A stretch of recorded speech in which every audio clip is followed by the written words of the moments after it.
Hər vaxtınız xeyir olsun əzizlərim, necəsiniz? Bu arada bayramınızı təbrik eləyirəm. Allah tutduğunuz oruçları qəbul eləsin, Allah günahlarımızı bağışlasın. Və mən komandamdan belə bir qərar verdik ki, bugündən etibarən həftədə 2 dəfə mən öz gündəlik həyatımdan və görəcəyim işlərimdən, evlatlarımdan, həyatımdan sizlərlə paylaşacağım və danışacağım. Mən deməli, hər zaman Aysun haqqında danışdığım kimi istəyirəm Yağmurun da haqqında danışım. Amma sadəcə olaraq Yağmur hardadır? Niyə yoxdur? Niyə oxumur? Səbəb. Nədən əsir küləklər, ağlar qalır mələklər, sevənlər, ayrılanlar.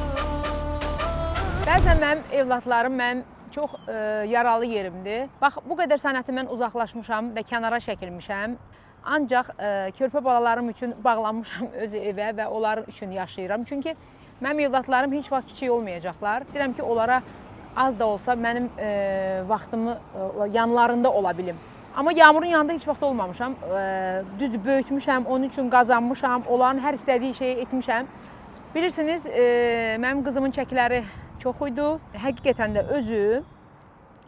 özü arıqlamağa qərar verdi. Bir 15 yaşında, 14 yaşında belə. Hal-hazırda da öz çəkisini qoruyub saxlayır. Amma biraz onun burun ölçülərində böyüklük var idi. Ona görə qərar verdi ki, onu burnunu əməliyyat elətdirək.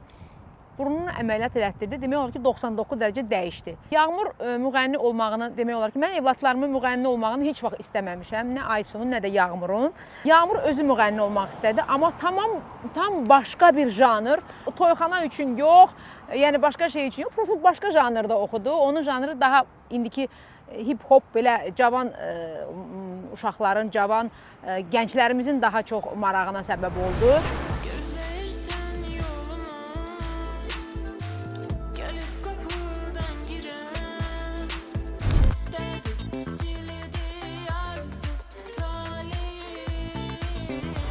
Amma bir müddət Yağmur sənətdən uzaqlaşdı. Hal-hazırda mahnılar yazdırır, oxuyur. Və mən ondan xahiş edirəm ki, çıxsın, yenidən başlasın oxumağa. Az bir müddətdə özünə, necə deyim, kütlə topladı Yağmur. Niyəsə oxumaq istəmir. Mən istəyirəm buradan qızıma deyim ki, qızım, sən oxumağını davamını elə.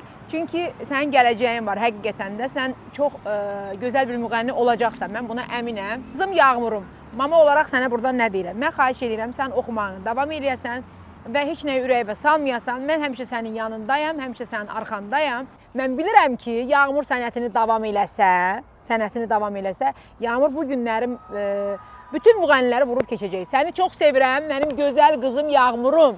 Yağmur yağ, damla damla, yağmur yağ. Bu da sənin mahnındır, balaca Yağmur. Öpürəm səni.